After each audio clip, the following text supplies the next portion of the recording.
എങ്ങോട്ടാ? അകത്ത് പോ. ഇല്ലേ? എനിക്ക് പ്രാർത്ഥില്ല, എനിക്ക് പ്രാർത്ഥില്ല, എനിക്ക് പ്രാർത്ഥില്ല.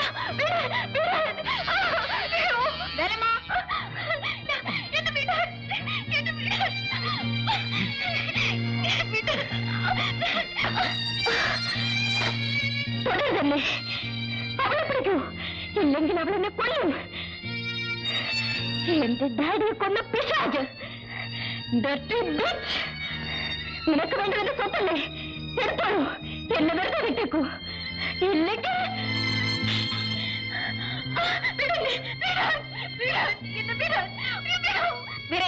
കൊണ്ടുപോവളെ. നീ എന്താ അവിടെ നിൽക്കുന്നത്? പോവട്ടെ.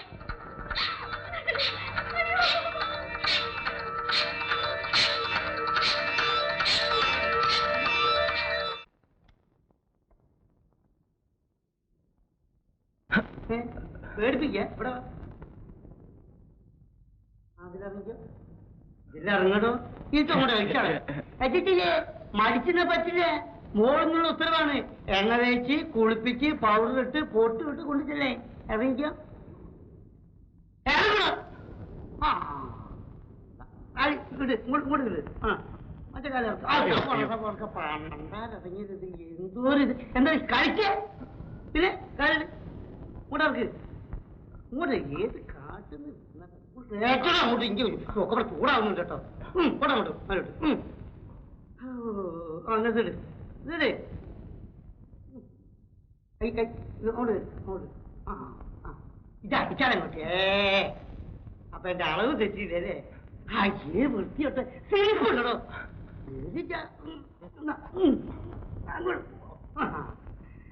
ഇനി പുറപ്പെട്ടോ. എങ്ങോട്ട്?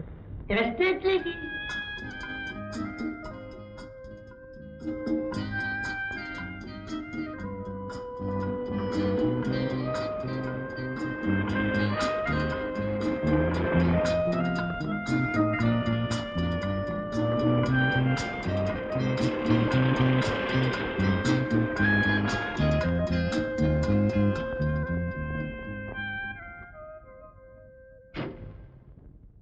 Good morning. Good morning. Mister Rajagopalan എവിടെ? 2 ദിവസമായി ഇങ്ങോട്ട് വന്നിട്ട്. ഷിപ്മെന്റിലേക്കുള്ള ഡീറ്റെയിൽസ് എല്ലാം അയച്ചു കഴിഞ്ഞു? ഇല്ല. ഇല്ലേ? മിസ്റ്റർ ജെയിംസ്, നിങ്ങളൊക്കെ എന്താണ് ചെയ്യുന്നത് ഇവിടെ? തൊഴിലാളികൾ ലോഡിങ്ങിന് സമ്മതിക്കുന്നില്ല. ബോണസ് കൊടുക്കാൻ വൈകിട്ടും അവർ ചോദിച്ച അഡ്വാൻസ് കൊടുത്തില്ലെന്നാണ് പരാതി. കൊടുത്തില്ലെന്നോ? ഞാൻ മിസ്റ്റർ രാജഗോപാലനെ ഏൽപ്പിച്ചിരുന്നല്ലോ.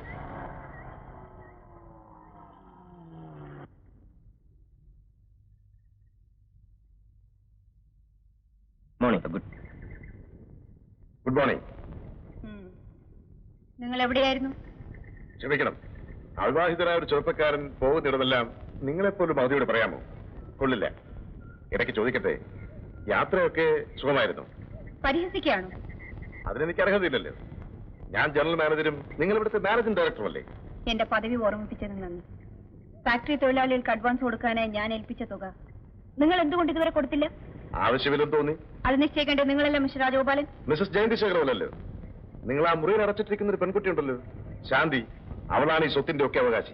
അവൾക്കതിന് കഴിയില്ല. അവളുടെ അസുഖം എന്താണെന്ന് നിങ്ങൾക്കറിയില്ലേ? ഇതുവരെ അവൾക്ക് പ്രായപൂർത്തിയായിട്ടില്ലെന്നായിരുന്നു. ഇപ്പോൾ അവൾക്ക് ഭ്രാന്താണെന്നാണ് നിങ്ങൾ പറഞ്ഞു വരുന്നത്. ഞാനല്ല, അവളെ പരിശോധിക്കുന്ന ഡോക്ടർ. ഡോക്ടർ 5 രൂപ കൊടുത്താൽ ഏത് രോഗത്തിനും മെഡിക്കൽ സർട്ടിഫിക്കറ്റ് എഴുതി തരുന്ന ഡോക്ടർമാരും നമ്മുടെ നാട്ടിലില്ലേ? ശ്രീമതി ജയന്തി ശങ്കർ, ആ പെൺകുട്ടി ജീവിച്ചിരിക്കുന്നിടത്തോളം കാലം ഈ സ്വത്തിന്റെ ഒരു ഭാഗം മാത്രമേ നിങ്ങൾക്ക് കിട്ടൂ. അല്ലെങ്കിൽ അവൾ മരിക്കണം. മിസ്റ്റർ രാജഗോപാൽ, അതൊക്കെ നമുക്ക് പിന്നീട് സംസാരിക്കാം. രാമുണ്ണി, ഇയാൾ എന്റെ ഒരു ചാർച്ചക്കാരനാണ്. എന്തെങ്കിലും ജോലി കൊടുക്കണം. ഇവനാണോ? നടക്ക്.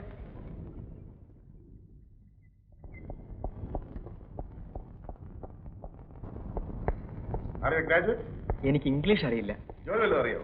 അരയ്ക്കാനും തേങ്ങ വെട്ടാനും പിന്നെ കൊപ്ര ഉണക്കാനും അറിയാം. ഇതെന്താണെന്ന് അറിയാമോ? തേയിലയാണ്, കൊപ്രയല്ല. നീ ജയന്തിയുടെ ചാർച്ചക്കാരനല്ലേ? ഞാൻ എന്തിനാ എന്നെ അടിച്ചത്? നിന്റെ ആ ചാർച്ചക്കാരി ഉണ്ടല്ലോ ജയന്തി, അവളോട് എന്ന് ചോദിക്കും. വെക്കോ. വീരയൻ, ശാന്തിയുടെ കാര്യം ഇനി ഇങ്ങനെ വിട്ടാൽ പറ്റില്ല. ശ്രദ്ധിക്കണം. ആ ഡോക്ടർ ഒന്നിനും കൊള്ളില്ല. ഒരു പേടിത്തൊണ്ടൻ. അല്ലെങ്കിൽ എന്താ രമുണി? അയാൾ എന്നെ തല്ലി. കാരണം ഇവിടെ ചോദിക്കാൻ പറഞ്ഞു. വിരയൻ, ഇവനെ വീട്ടിലേക്ക് കൊണ്ടുപോകും. അതാ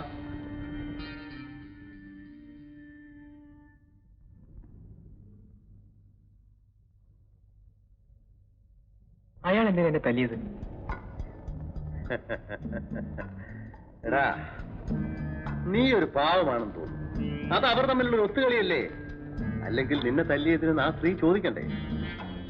രാജഗോപാലൻ അവരുടെ ശമ്പളക്കാരനല്ലേ? എന്നിട്ട് ചോദിച്ചില്ലല്ലോ. അവളൊരു യക്ഷിയാണ്, ചോര ഊറ്റിപ്പിടിക്കുന്ന യക്ഷി. സൂക്ഷിച്ചോ, ഇല്ലെങ്കിൽ എന്നെപ്പോലെ നിനക്കും ശവക്കുഴി തോണ്ടേണ്ടി വരും. ചോര വാർന്ന ശരീരങ്ങൾ അതിനകത്തിട്ട് മൂടേണ്ടി വരും. എന്നാലും രാത്രിയിൽ അവ എഴുന്നേറ്റ് വരുമ്പോഴാ നിന്റെ മുമ്പിലേക്ക്.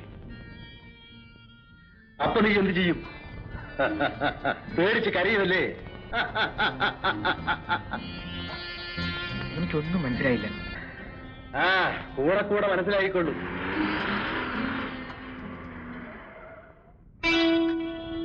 ആ, കുഴിച്ചോ ആഴത്തിൽ. പിന്നെ രാത്രിയാകുമ്പോ അതിനകത്ത് എഴുന്നേറ്റ് പോരാൻ പറ്റില്ല.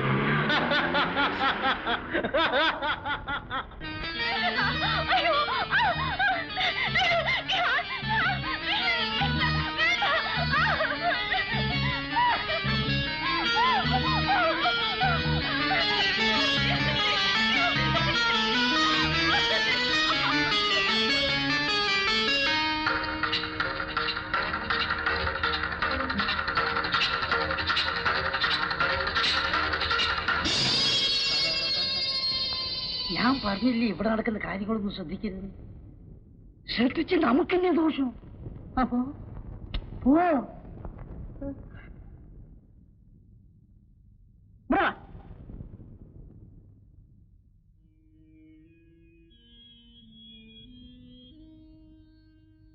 ഈ മരുന്ന് വേഗം വാങ്ങിച്ചു കൊടുക്കും.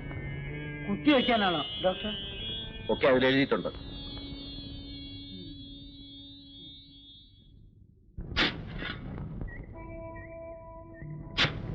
ഏയ്, എന്തിനാ കുഴിക്കുന്നത്? ഏയ്, എന്തിനാ കുഴിക്കുന്നത്? സംസാരിക്കില്ല, പൊട്ടനാ. ആ, നീ ഇങ്ങോട്ട് വാ. വാ. നിനക്ക് ഇംഗ്ലീഷ് വായിക്കാൻ അറിയാവോ? ഇല്ല. ഞാൻ ധാരെ കൊണ്ടൊന്ന് വായിപ്പിക്കുന്നത്. എന്താ ഇത്? ഡോക്ടർ ശാന്തി കുഞ്ഞിന് എഴുതുന്ന മരുന്നാ. എനിക്കൊരു സംശയം, വിഷാണോ? പോയിസൺ? എന്തിനാ വിഷം? കുത്തിവെച്ച് കൊല്ലാൻ. എങ്കിലും സ്വത്ത് അവർക്ക് കിട്ടൂ. ഞാനൊന്നും പറഞ്ഞില്ലേ? ഞാനോ